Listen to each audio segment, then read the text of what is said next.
Assalamu alaikum wa rahmatullahi wa barakatuh. Wa alaikum salam. Adil, thank you for being here, man. I appreciate you doing this. My pleasure. I've been thinking about who would be the best person to do a revert story podcast interview. After I've done my podcast a few months ago in French, a lot of requests came in for me to share it in English, and you're the first person that came to mind. Yeah, I think it's a great idea. It's going to hit more people. There's more English people out there, so great idea. And I'm genuinely very happy to be here because I have some questions which I'm very curious about. So tell me first, why should the audience dedicate their next hour to this conversation? That's a great question. So obviously there are hundreds of thousands of revert story out there, but one of the things that I strongly believe as Muslims living here in the West is that there is a lot of toxicity when it comes to Muslims and Islam in the public arena. And a lot of people look at Muslims as backward individuals who are restrained by their faith. And it's the total opposite. Millions of Muslims are thriving around the world, and religion is enhancing their day-to-day. And I believe, as somebody who used to be an Islamophobe and then fell in love with Islam, there's something to share here. MashaAllah. Beautiful. And I couldn't agree more. Being born and raised in Montreal, I go through these challenges on a daily basis. So I'm very happy that we're going to talk about this. So question number one for you. Who was Eduardo before Islam? So I come from a Catholic Brazilian family. I was born in Brazil, and my parents decided to come to Montreal, Quebec, Canada to, like most immigrants, have better socioeconomic status and also to flee from violence. As many people know, the cliche is a little real. Unfortunately, Brazil tends to be a bit of a violent country. Okay. A lot of corruption causes social inequality and economic inequality. So my mom, she was pregnant of me, and she decided that she didn't want to raise a family in a country where safety was a concern. So that was really the primary thing. So we moved to Montreal when I was 2, and I grew up here. Montreal feels home. I love this city. So that's the gist of it. Amazing. And you said you were Catholic. Was your family a practicing Catholics? Did you go to church? Did you read the Bible? Where were you in terms of your Catholicism? So it's a bit of a funky situation. My mom was very much influenced by Buddhist faith. My father was very practicing Catholic, but he did some remixes left and right. The type that goes to churches on Sunday but doesn't really practice during the week. So I grew up with, I would say, more of an agnostic feel in my household, but with a bit of a Catholic seasoning, mixed with also some Buddhist flavor. But that was until my parents divorced, because at the age of 7, my parents divorced, and my mom basically took charge of my brother and I, and she never really imposed any structured faith on us. She always told me that we would be able to choose for ourselves. So the concept of God was very much present in our house, but never in a formal way. Interesting. And what did the word God mean to you? It was a symbol of total power, right? Total control. It was the Almighty. It was who you turn to in your darkest moment. When you need help, you turn to God. That was the concept of God for me. It was the one who can flip the switch and turn everything around for you, either positive or negative. So this potent force that is in complete control. Did you ever feel like something was missing? So you're Catholic, there's some Buddhism at home, you feel like God is that special force. Were you practicing, praying? Did you feel there was some missing connection there? Where were you on that level? I would lie if I would say that I didn't have a happy childhood. I had a very happy childhood, but all the way until my teens, I started to go into a really dark phase. And I don't want to say that I was suicidal or anything, but I had reached a moment where I lost the appetite for life. God bless my mother. She did everything she could for us, right? For my brother and I. But as most single parents, she was really stretched thin, working 7 days a week. Her presence wasn't really felt because she didn't have the bandwidth to manage, working 7 days a week, 12 hours a day, taking very little vacation. She was exhausted. So like most kids who are raised by single parents, I was raised in the streets. I was most of the time with bums in the streets and just learning by myself how to navigate the complexities of adolescent, puberty, and life. And I did reach a very dark moment where I was thinking to myself, well, if a car hit me, it would solve a lot of problems. But I would never dare to cross that line because I had a threshold, which was, I cannot make my mother cry. Alhamdulillah. God bless our parents. Alhamdulillah, shukrillah. And I think that was the pivotal moment, right, where everything changed. So we're at your teens now. Yeah. I'm not sure when you became Muslim, but if I was to ask you going 5 years back, right, before you became Muslim, or a couple of years before you became Muslim, yeah, who was Eduardo at that time? Completely lost, troubled kid who was feeling completely numb out of his life. And that was the moment where I remember specifically walking from my high school all the way to my house, which was a distance of about a kilometer or so, and having this complete immersion into a dialogue with God. The same way I know I'm talking to you now, I know I was talking to God, and I was asking him desperately to guide me towards the truth. I wasn't asking for Islam. I wasn't asking for religion. I was asking this potent, total, controlling force of the universe to give me the truth and to help me find a way out of this misery I felt. Was there a specific moment that you started going to God? Was there a specific turning point that you started to feel a little bit more spiritual? I think that was the moment. Okay. And I think it's really the starting point of my reversion story, because when I think about why have I converted to Islam, as I will share a little bit more as we go through the conversation, I was at the right place at the right time with the right people. But all of this, I sincerely believe, was the result of that prayer, where in this darkest moment of my life, where I was feeling completely numb out of my existence, I asked God to give me three things. Send me somebody who was from abroad to show me the truth and to introduce me to his tribe. And that's exactly what happened. Really? So tell me, how did Islam enter the picture? Now we've seen your childhood. We've seen your little, what's going on. Now you're reaching out to God. Yeah. Where did Islam come from? So at that age, when I made that very sincere prayer for guidance, I was 13 years old. And it really all started to come down on me, I would say 3 years later, when I met this foreign student who came to my high school with the name of Usama. Now, you have to understand, at that time, I was an Islamophobe.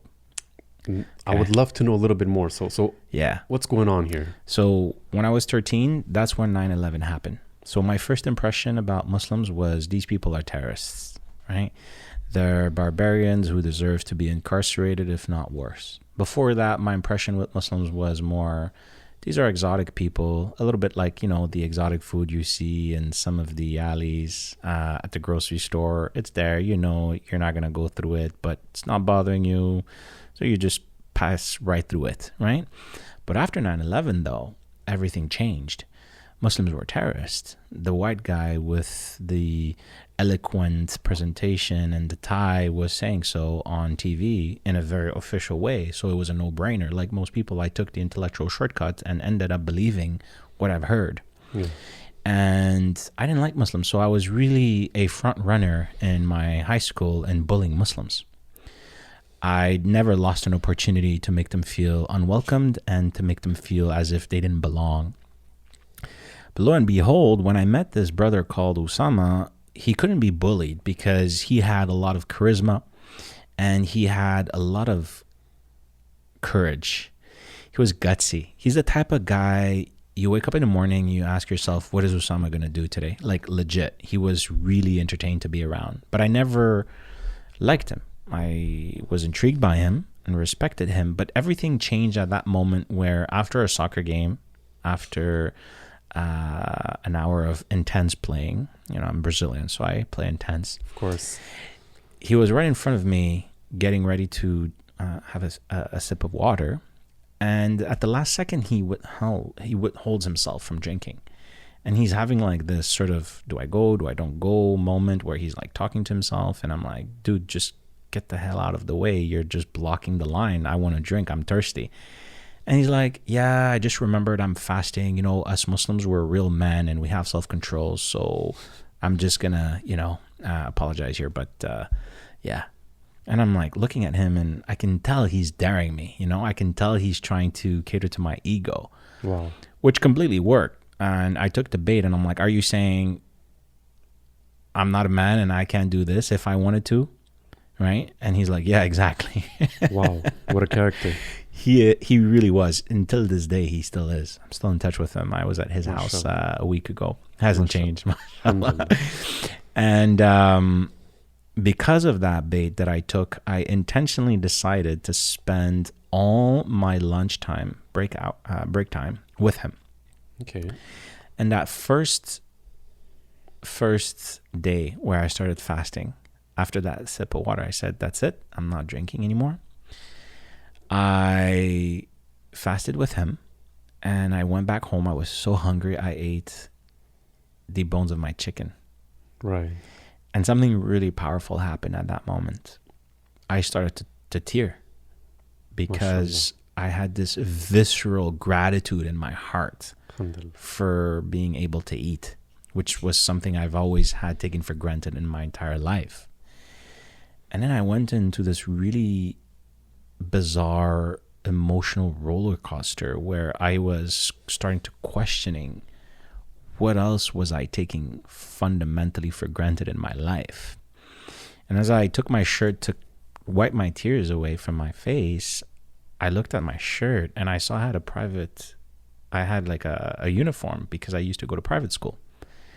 And I'm like, I go to private school? I have like quality education? Oh my God, like so many people don't have an education. And then I'm like, even more intensely emotional, and I'm looking at the rooftop and I'm like, I have a rooftop. Like I was looking at my ceiling, right? And I just started to bawl. And I'm like, who pays for the ceiling and this roof on top of your head? My mother. I have a mother.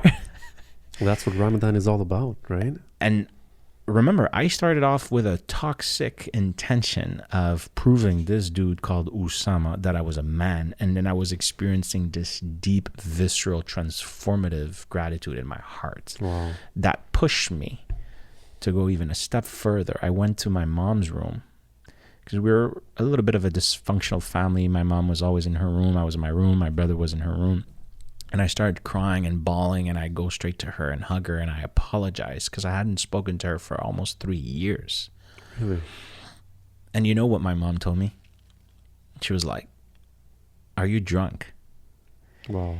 And I told her, no, Mom, I'm not drunk. I just wanted to apologize. I've been a very bad son, and I promise that I'll try to do better.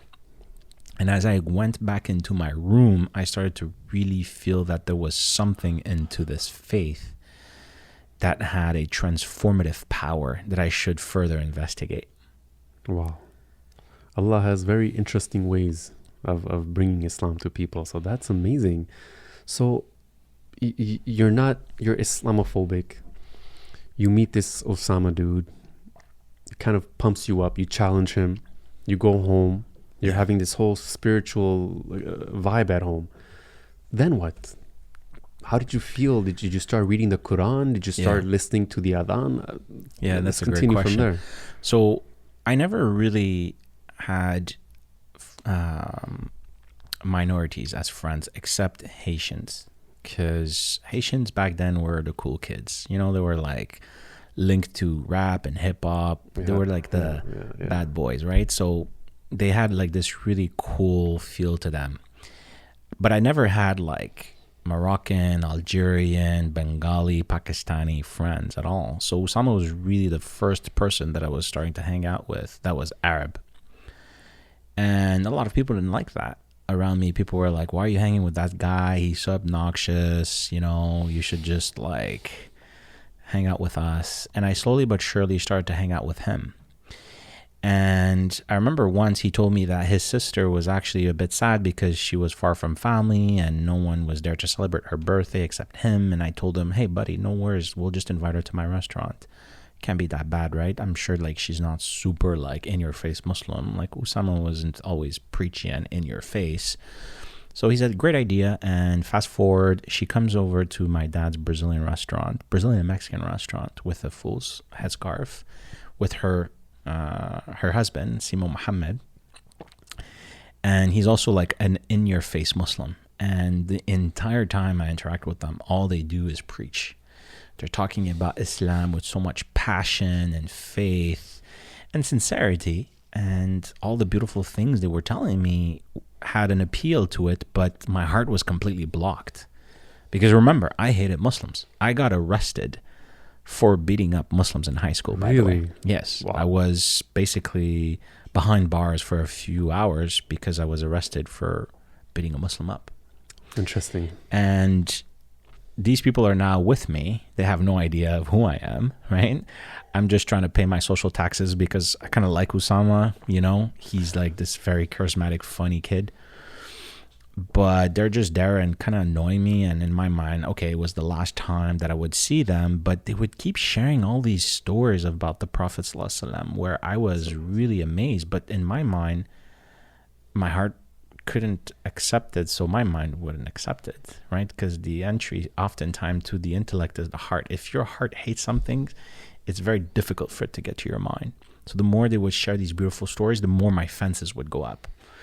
And then when it's the time to say bye, they're like, okay, now we have to invite you to our home at Sherbrooke, which is a city that's about an hour away from Montreal.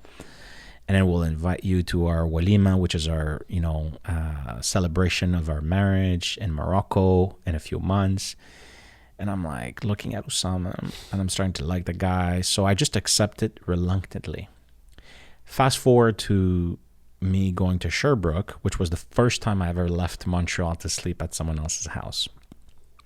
Believe me when I tell you, I've never seen so much hospitality in my whole life. They really nailed it. Like Muslim hospitality, when it's done well, it's, in my opinion, unbeatable.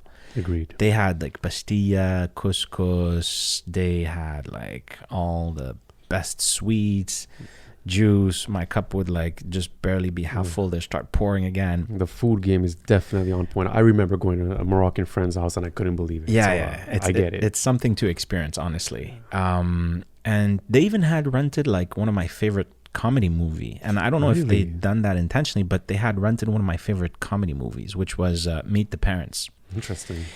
So I was just like a bit estranged because on one hand I knew that Muslims were definitely not depicted that way. Here I am being shown a complete different side of the coin, which was unfamiliar to me, right? When I interacted with them at my dad's restaurant, I was the host, right? But now they are really killing it at basically doing PR for Islam. So in my mind, I was like, these people are just trying to put me at ease. So at night, they can just slit my throat through and do like this sacrilege to kind of, I don't know, give an offering to their gods. So you're still not at the point of thinking of becoming a Muslim. Not at all. You just had that little fasting day you did, came home, ate the whole chicken, went correct. To see your mother. I'm just paying my social taxes right now. Okay, you're just going with the flow, but that's correct. Becoming Muslim is not a thing yet. That's correct. So Usama is just my dude that I'm starting to like. He's funny. And going to private school can be a bit boring because it's all about studying and, being focused. It's a very serious tone. So I want that guy around. So fast forward, it's time to sleep, and then we have this concussion of them trying to convince me to take the master bedroom because I'm their host and I'm their guest of honor. Wow. And I'm like, no, I'm not sleeping. Don't worry. I have insomnia. You know, I'm just going to take the couch and look at TV. Like, and I ended up winning that fight. So then I'm there, you know, convinced that I'm not going to fall asleep because that would be too much of a risk for my life. And then the hours pass, you know, I'm just like changing channels. And I don't remember exactly what time at night, but it was really late at night, like in the AMs, like 2 a.m., 3 a.m. I'm not exactly sure, but it was really late where everybody was sleeping. And then I hear someone waking up. This is it. It's going down. And I'm like, uh-oh, I knew it. Eduardo, you're such an idiot. Why did you come here? You should have known better. These people are terrorists. This guy is waking up and he's coming for your throat, my friend. Wow. He's coming to get you. And little did I know, the guy goes into the bathroom and then just go back into his room, and it was nothing more than like, let's say, a pee-pee break. You know, the guy just went to the washroom, and I was like, all right, relief. But a few seconds afterwards, when I had that state, I hear Allahu Akbar. So then in my mind, I'm like, I'm done. And I started to have like these flashes of my life, and everybody knows what comes after an Allahu Akbar. It's an explosion, right? And we see it on TV. Yeah. I mean, you can't mainstream media. That's correct. Little do they know it's used for prayer. It's one of the most peaceful moments of the day in Muslim households. That's right. It's just an affirmation that God is great, but the greatest. I get you. So I started to actually think about an evacuation plan, but I kid you not, I just froze. I couldn't move. And social scientists actually have done a lot of research on what happens to people when they know they're about to be victim of abuse, and they sometimes freeze because they're mortified and petrified. I was in that state. Wow. I was like 16-year-old in a city far from home, completely helpless, right? And these were more mature adults, so I just didn't know what to do. So I just stayed there and started to pray God sincerely out of desperation that he gives me a chance to get out of this and that I make it out alive.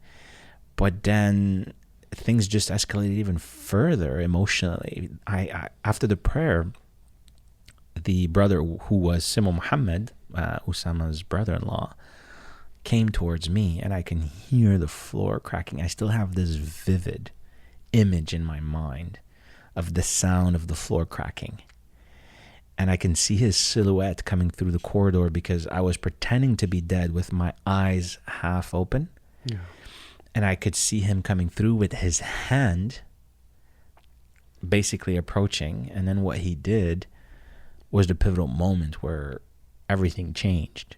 He took a blanket, he covered me, he closed the TV, he closed the light, and he went back to sleep. MashaAllah. And that's it.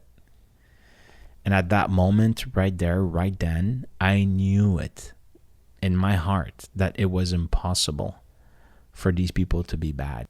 My mom always taught me that if you really want to know who you are as a person, look at yourself when no one is looking. And here you have this brother who's waking up in the middle of the night when no one is looking, having a dialogue with his Lord, and that discussion, that dialogue propels him to do something good when no one is looking, right? It's such an insignificant gesture for most people to cover somebody with a blanket, but for me, it has a lot of powerful symbolism behind it. It was that moment where I realized this guy's for real, and whatever he's smoking, I want to smoke the same. Wow. Yeah. So what were you thinking at that moment? Because what you went through, I completely understand. Social media nailed it. They wanted to tell the world that Muslims are this specific way, and they did an amazing job at that, right? Yeah. It changed the whole world. So now you see this man come and cover you in a blanket, and he's doing his prayer. Yeah. What's going on in your mind regarding the prayer that he's doing at home, alone, where nobody can see, 2, 3 in the morning? Yeah. The Fajr prayer. So I went from hating Muslims to being completely ashamed of how I allowed myself to even get to that point, because here I was having this epiphany, this light bulb moment that I was completely wrong. And they had proved it already through their hospitality and their kindness, but my heart was just completely blocked and my brain was brainwashed. So I went from hating Muslims to being now completely in love with them and wanting to study them, specifically that brother, right? Simo Muhammad, God bless his soul. And I wanted to study him, right? Like if he was some sort of specimen, I wanted to look at his behavior. What did he do that made him such a real and authentic person that wakes up at 4 a.m. at night to pray and then to take care of his guests after he's done all the good that he's done for me? Right. And the following day was Friday, which was Jummah, right? Which is the obligatory prayer for Muslim men to go to during lunchtime. And I was amazed by how he dressed nice and how he looked eager to go to this important appointment. He had this vibe and this spiritual energy, which is a real thing, spiritual energy. And it was infatuating. I just like went along and I'm like, I want to go with you. So I go to the mosque for the first time. And I remember being really amazed by how Muslims put their forehead on the ground. Their entire face is on the ground. And the absence of tables and chairs, it was just mats. And at my house, we used to always sit on the floor when we would eat. My mom would have this thing where she would teach us that humility is on the floor, on the ground. So I loved it right away. I felt at home right away. And I just prayed without really knowing what I was doing. And I just went with the flow, right? Did you hear the adhan at the mosque? Yeah, I did. How did you feel when you heard the adhan for the first time? Nothing particular at that particular moment, right? Okay. However, fast forward to my trip to Morocco, where I got invited to their wedding reception.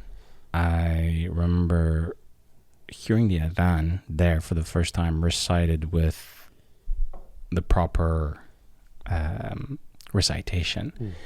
And I remember being completely amazed and looking up at the sky and looking for angels to come down. Wow. Because Quran, when it's recited with proper tajweed, it's just so beautiful. Definitely. And what amazed me the most, though, was the humility and the beautiful character of everyone around me. I didn't understand the language, but I can see there was love. I can see there was respect. I can see there was this cohesion, right, within their social mores that I felt really attracted to. And Usama's family was very wealthy.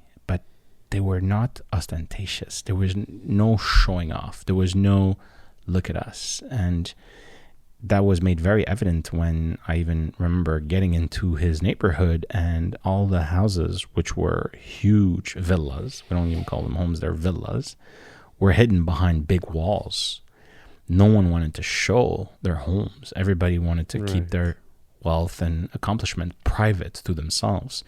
But when the gate opens, you feel you're getting in the gardens of paradise with beautiful architecture, dozens of people working around the house, clockwork to keep everything running smoothly.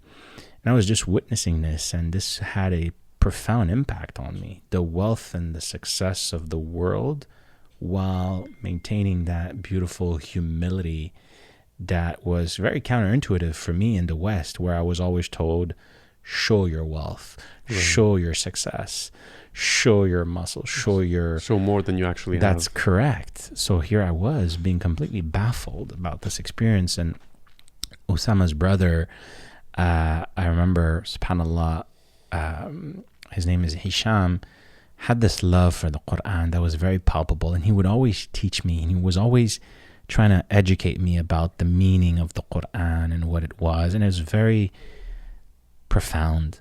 And I remember coming back to Montreal, and back then I had an ex-girlfriend who I told about my experience because I was really amazed with all the spiritual energy that was coming through me. It's contagious, right?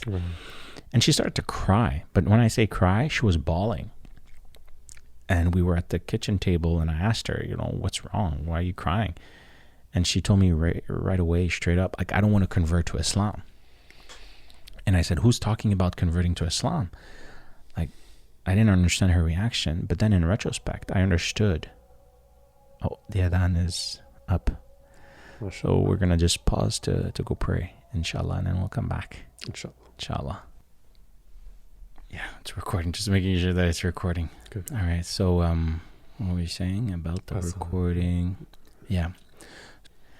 And when I came back to Montreal, after sharing this experience to my ex-girlfriend back then of all the things I've been through, she just started to cry. And I asked her, why are you crying?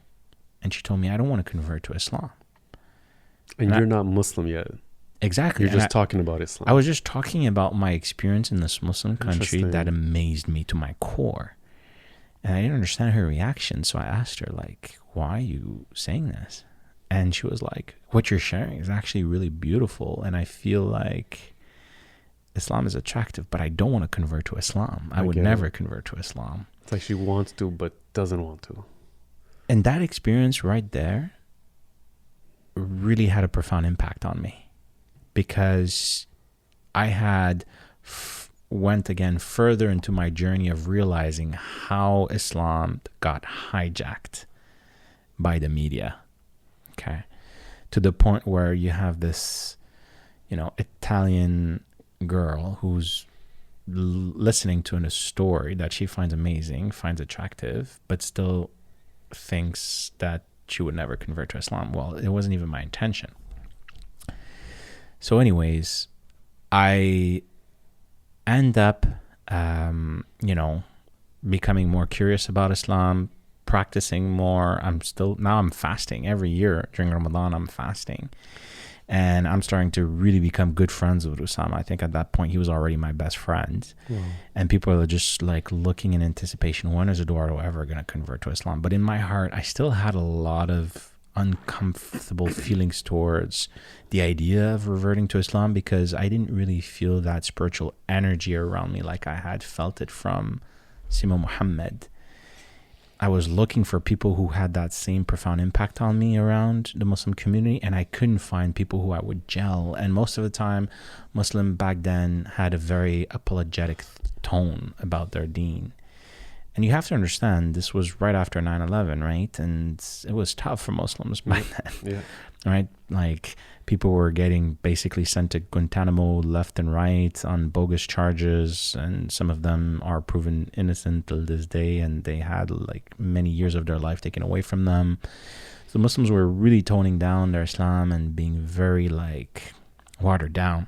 Right. I didn't feel that drive, enthusiasm. But there was a pivotal moment, I remember, when two things that really pushed me and gave me the courage. It was when Usama had started to really become practicing, and he had announced to me that he was getting married to this Greek revert. Wow. And I came across the biography of Malcolm X. And when I came across the biography of Malcolm X through the movie of Spike Lee, which I strongly recommend everybody watches, I fell in love with him, and I realized that the goal in life is to follow the truth wherever it leads you, and you should never be afraid of the consequences, because what is good is true, and what is true is good. Even if it may sting, even if it may hurt, the truth will set you free and will allow you to live a good life. So don't ask for the truth to be diluted or to adapt to you. You adapt to it. And that was the story of Malcolm X for me. Here you had a man that was a thief, a burglar, a pimp, degenerate, according to his own words, and ended up being one of the most prominent figures of modern time. He went from having a vocabulary of just a few hundred words to debating some of the brightest minds in Ivy schools across the world. Right. And that was truly an inspiring moment where I told myself, I want to be like Malcolm X. And I called Usama and I'm like, that's it, I'm a Muslim. And Usama was like, Allahu Akbar, Takbir. Wow. That was on the phone. I remember exactly where I was, in my room, with all these posters of rappers around me and these inappropriate things. And Usama was like, congratulations, where did you do your Shahada? And I'm like, do my what? And it's like, your Shahada, the testimony of faith. And I'm like, no, look, bro, I'm just a Muslim. I decided I wanted to be a Muslim. That's it. Like, now I'm a Muslim. It's like, yeah, that's good, but you have to do your Shahada, which is a testimony of faith. Right. And he's like explaining to me the whole 9 yards. And I'm like, okay, how does that work? So he's like, don't worry, I'll take care of you. We'll go to the mosque, and then, you'll be able to give your testimony of faith. So fast forward, we go to ICQ, which is Islamic Center of Quebec, who your father is the president today, mashallah. And it was the first time that I went inside a place with so many Pakistanis, Bengalis, and people from minorities that I was not used to hang out with. And I remember just being completely shocked by that, because you have to understand, I had a lot of jahiliyyah. For me, these people were like enemies, right? They were the bad people. And now all of a sudden, I see people with turbans, beards, like attires that I don't recognize, that I don't even at that point still feel comfortable with. But here I was being brought forward to pray with all of these brothers. And after the prayer, I'm invited to give the testimony of faith, which I do. I repeat the Shahada, which is basically me saying I believe that there is no God but God, and that Prophet Muhammad ﷺ is the last and final messenger. And then Sheikh Bukhari, who was the Imam of ICQ back then, asks me, what brought you to Islam? And I remember just telling him, I did my research, and I was at the right place at the right time with the right people. And it would have been impossible for somebody to go through my journey without falling in love with the faith. I felt like I was cornered. I had nowhere to go. I tried many times to turn my back on it and to repress the feeling, right? Just like my ex-girlfriend, I had this unease towards Islam and this tribe, but I had nowhere to go. I was cornered, and I just either converted to Islam and feel like a hypocrite for the rest of my life, and feeling that I love something that I cannot embrace. So there I was, being kissed. How was that moment? It was a very powerful moment, because I think God specifically made me go to ICQ to break this black crust that I had, this jahiliyyah that I had, these residue of disdain for Muslims, because it's one of the most diverse Muslim community there, right? Right. And they all came to kiss me and hug me. And I remember this one brother specifically, he told me, I'm going to tell you something and I want you to never forget it, because this is going to be important for you. Be patient and don't look at Muslims. Look at what Islam really says. Well said. And when he said that to me, I don't know why, but it's like time froze. And I said, this is good advice. I'm going to take it and keep it close to my heart, Right. And little did I know, it served me very well afterwards, because it was confusing times. It's like learning to relive again.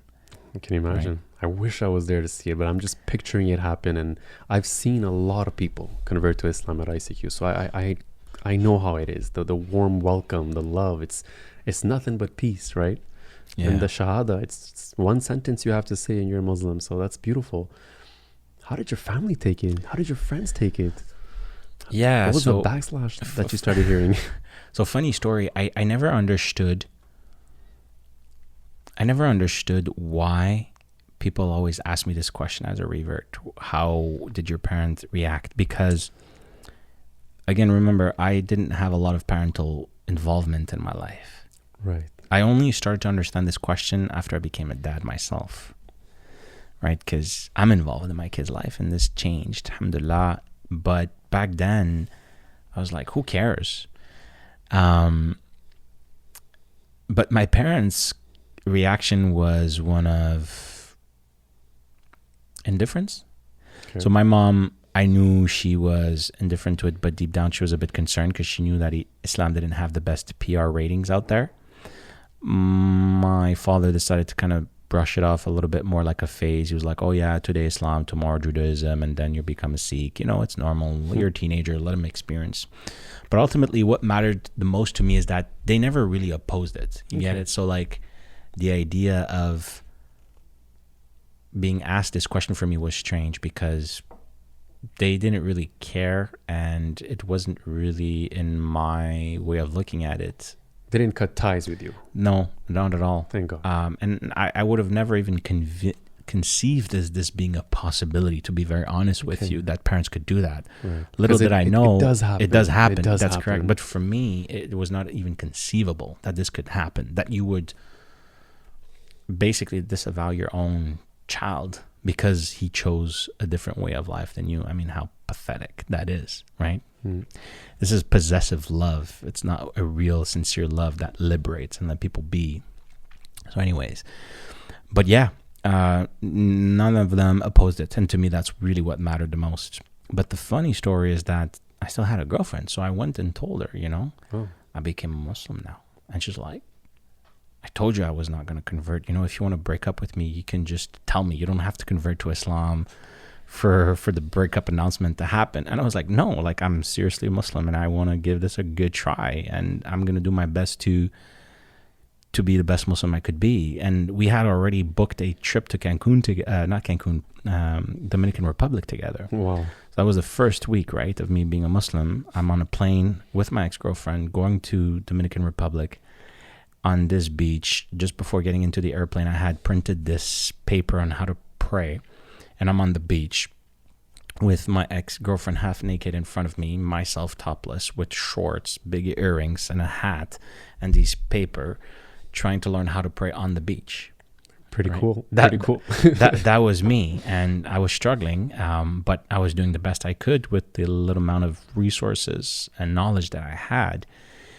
And I was fasting on Mondays and Thursdays, and I wasn't drinking, but I was in the clubs. So it was like these very paradoxical moments where things clashed. But I think that's important part of the story for people to remember, that you never know where someone is at in their journey. So don't judge. Give people a break. Well said. God damn it. Like, you don't know who's going to be the next Khalid bin Walid, Umar bin Khattab. Yeah. All the Sahabas were reverts, you know? Yeah. And the Muslim community sometimes tend to do such a disservice in being judgmental to one another, especially the reverts, because you got to learn how to crawl before you walk, and you got to learn how to walk before you run. Exactly. And there I was, crawling, right? So I ended up basically like breaking up, and then, subhanAllah, I was looking for someone, you know, for marriage, because all of my life, you know, like having a companion was important to me, but now I'm a Muslim, so I can't fool around anymore. I have to stop this. And I remember thinking to myself, my God, there's somebody in mind. And it was this sister that I thought was the most beautiful person I've ever seen in my life, who I know was Muslim. And she was beautiful because she was humble and beautiful at the same time. And today she's my wife. MashaAllah. And I remember calling her up and telling her I'm Muslim. And she's like, okay, why are you calling me? She's like, you weirdo. You know, we haven't spoken in a long time. I was like, I just thought I'd let you know, you know. And then my mind's like, I'm ineligible for marriage. Wow. It's just so pathetic how it worked in so my mind. So you liked this girl, but you weren't Muslim. So the second you became Muslim, you called her up. Yeah, I knew it was off. It wasn't the second, but like, you know, a few months after, right, let's say.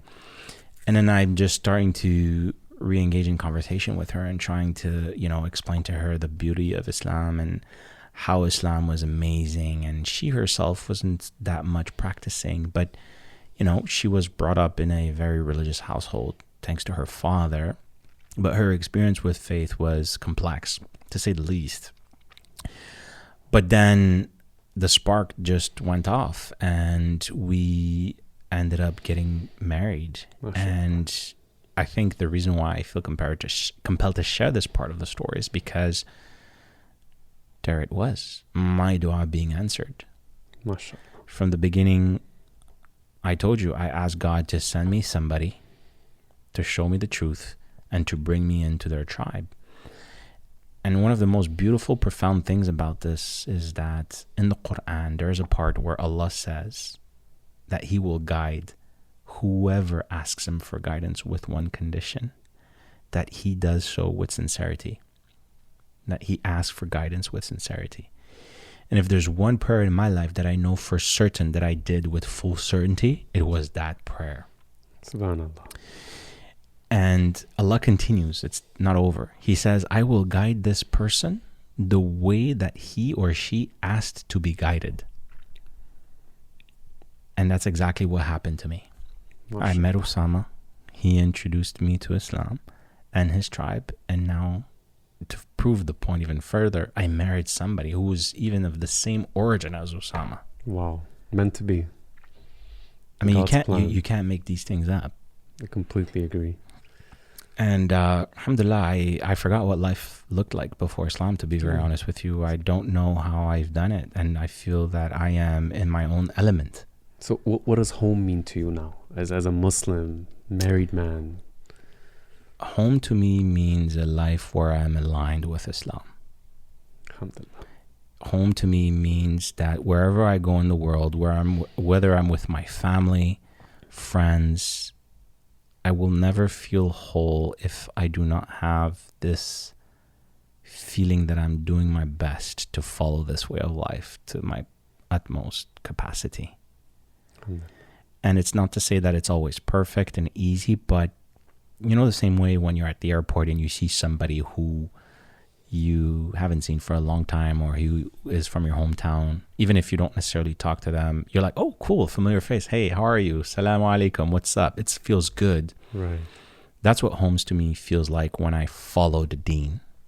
Because it doesn't matter where I am in the world, I have to do my 5 prayers. It doesn't matter where I am in the world, I have to remember God. It doesn't matter how I'm feeling or, you know, what state am I in mentally. I have to remember that I don't belong here. This is not my home, and I'm heading somewhere. And this just gives you tremendous sense of purpose. Amazing. And fulfillment. What do you wish people understood about converts that they often don't? Yeah, it's funny you asked me this question because the cool thing about this revert story is that I think my revert story is not even the most profound. After I've converted to Islam almost for a decade, there was always somebody converting to Islam that was in my circle. Right. And I feel there's more and more now. There are for sure. Islam is one of the fastest growing religion in the world, and there's a reason for that. And because it caters to people's intellect, it caters to their physiological need, it caters to their emotional need, it caters to basically the whole person approach. But there was this brother who I remember was Latino from Peru. He was in my high school. We've met up at one point. We're just doing like a high school get together after a few years of not seeing each other and being in uni. And he saw me with a big Quran brick, and we were in a washroom, right? So this was one with the translation. I carried it with me. I put it on the counter. I still have a picture of that moment, by the way. We took a picture. In the washroom? In the washroom. Interesting. Yeah. And with a bunch of people. And we were just like taking a selfie. I don't know what it is. You know, vanity, maybe. Call it whatever you want. But people just taking pictures, you know. Okay. But he got intrigued by the Quran and he asked me, what is that? And I told him, this is your instruction manual. And it's my instruction manual. And I carry it with me because it's important for me to know how to make the most of myself in this world. We have a purpose. And we're not here in vain, so I'm just trying to learn why am I here for. And then, subhanAllah, I never thought about it, but I met him a few months later, and he told me he read the entire Quran. Wow. And he's interested in Islam.